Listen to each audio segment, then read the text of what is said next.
साथी हो यो चाहिँ नि यो बक्साको चाहिँ नि मैले तपाईँहरूको यस्तो सानो ए टाइपमा थियो होइन अनि ए टाइपबाट चाहिँ तपाईँको मैले यो चाहिँ बी टाइपमा सारेको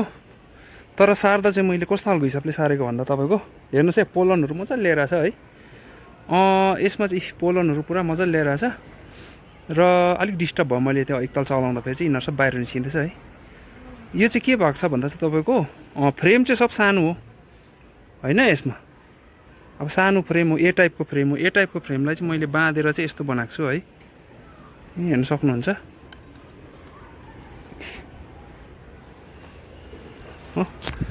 तपाईँहरूलाई देखाउँछु ल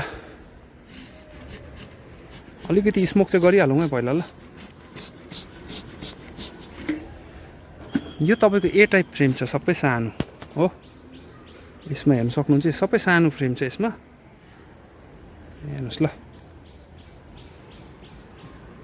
यो त पुरा उयो भएको छ कि तपाईँलाई म यो निकालिवटा देखाउँछु ल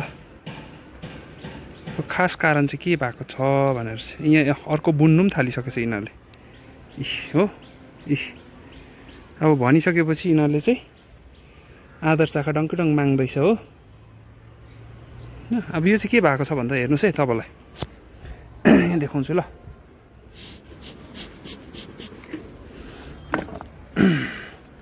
यो तपाईँको के भएको छ भन्दा नि यहाँ हेर्नुहोस् ल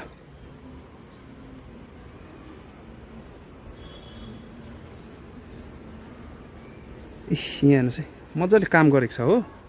तर अब यो तपाईँको फ्रेम चाहिँ तपाईँको सानो फ्रेम छ नि त होइन ए टाइपको अब यसलाई बी टाइपमा सार्नुको लागि चाहिँ मौरीको त अब यो मैले चाखा पनि चेन्ज गर्नु पऱ्यो अब यो चाखा बाँध्यो भने चाहिँ के हुन्छ भने भित्र गएर चाहिँ तपाईँको अब यहाँ त यो ड्रोनहरू पनि लाउनु थालेछ हो यतापट्टि अलिअलि ड्रोन छ एक दुईवटा र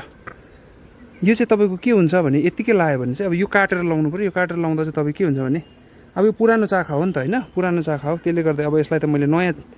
चेन्ज गर्नुको लागि चाहिँ के गर्नुपर्छ भने पहिला चाहिँ तपाईँको सबै फ्रेम चाहिँ मैले यसरी बाँधेरै दिएको छु हो हेर्नुहोस् है तपाईँको हेर्नुहोस् है तर यसमा चाहिँ मैले दुईवटा चाहिँ बी टाइपको आधार चाखा लाएर दिएको छु हेर्नुहोस् है कति दिन पनि भएको छैन अहिले लाएको मैले है हेर्नुहोस् ल यस्तो मजाले काम गरिरहेछ हो अब यो बी टाइपको तर यो जुन चाखा छ यो चाखा चाहिँ मैले चेन्ज गर्ने टाइम भएको हो नि त हो यो चाहिँ चाखा चाहिँ किन चेन्ज गर्ने टाइम भएको भन्दा यो चाहिँ अब पुरानो हो है अन्त यसलाई चाहिँ मैले के गरेको आइडिया लाएको छु भन्दा चाहिँ तपाईँहरूको हेर्नुहोस् ल अब यति बिचमा चाहिँ मैले यो चाहिँ आधार चाखा दिएको चाहिँ हेर्नुहोस् है एउटा चाहिँ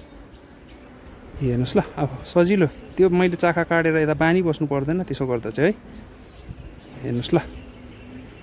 यहाँ चाहिँ एउटा मैले बी टाइपमै आधार चाखा लाएर दिएको छु हो हेर्नुहोस् ल आज तपाईँको यो अस्ति पानी पर्नुभन्दा अगाडि दिएको थिएँ 5 डेज जस्तो भयो हो यहाँ एक लिङ पनि हुन थालेछ यहाँ एक दुईवटा एक लिङ पारेको छ हो यतातिर यो छेउमा पनि छ एक लिङ हो यो चाहिँ मैले अस्ति यहाँ हेर्नुहोस् है आधार चाखा दिएको हो है अब यो बी टाइपमा सार्नुको लागि चाहिँ हामीले चाखाहरू काटेर बानेर दिइबस्नु पर्दैन र यो बी टाइपको फ्रेम चाहिँ यसरी बिचमा हालिदियो भने अब यो चाहिँ तपाईँको अटोमेटिक यो बी टाइपमा सर्छ र ए टाइपको फ्रेम चाहिँ बिस्तारै अब हामीले साइड साइड गर्दै निकाल्दै जानुपर्छ हो यसरी मैले यसलाई फिलहाल चाहिँ अहिले दुईवटामा दिएको छु हो दुईवटा फ्रेममा चाहिँ दिएको छु दुईवटा फ्रेममा चाहिँ बी टाइप दिएको छु यो र यतापट्टिको छेउमा छ यो एउटा चाहिँ यो हो यहाँनिर पनि छ यो पनि काम गर्दैछ अहिले है र अब हामीले चाहिँ कसरी काम गर्दै जाने भन्ने चाहिँ नि अब तपाईँको यो फ्रेममा चाहिँ अब हामीले बाँधेर हाल्दा त अब सबै ल्याङफ्याङ हुन्छ नि त हो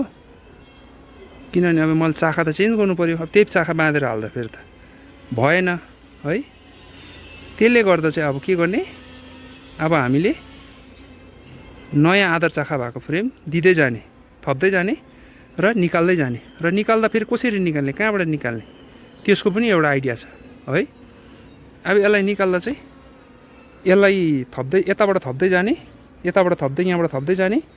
र यो छेउपट्टिबाट चाहिँ निकाल्दै जानुपर्छ यतापट्टिबाट चाहिँ यो निकाल्दै गयो यो एउटा निकाल्यो त्यहाँबाट यसलाई उता सार्यो यसलाई उता सार्यो हो बिचमा आधार चाखा भएको दियो फेरि त्यसलाई सार्यो त्यसरी निकालेर चाहिँ सबै लास्टमा हामीले चाहिँ फुल बी टाइपको बनाउने है अब यो हिजोसम्म पानी परेकोले गर्दा आज एकै दिनमा चाहिँ मैले यो कोटाउँदा चाहिँ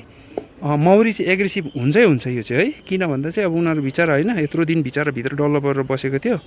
र मैले अचानक यसरी खोल्दा उनीहरू रिसाउँछ यो त। त्यसले गर्दाखेरि चाहिँ यसलाई चाहिँ अब हामीले के गर्नुपर्छ,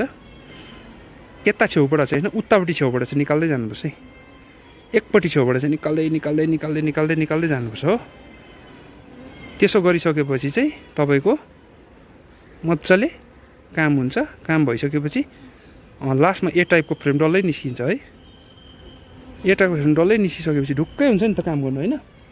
अब यहाँ चाहिँ यो चाखा लगाएको छ, यसलाई चाहिँ बिगारिदिइहाल्नुपर्छ, यसलाई चाहिँ निकालेर फ्याँकिदिइहाल्नुपर्छ। किन भन्दा चाहिँ यसले चाहिँ तपाईँको बाङ्गो चाखा लाउँछ हो। अहिले फिलहाल चाहिँ यिनीहरूले फोकस त त्यहीँ नै गरोस् न होइन। अनि त्यसले गर्दाखेरि चाहिँ त्यहीँ नै राखोस्। अन्त त्यसले गर्दा यसलाई चाहिँ यतै राख्नु पऱ्यो। हेर्नुहोस् है अब चाखा पुरा माग्नु थालिसकेको छ यिनीहरूले।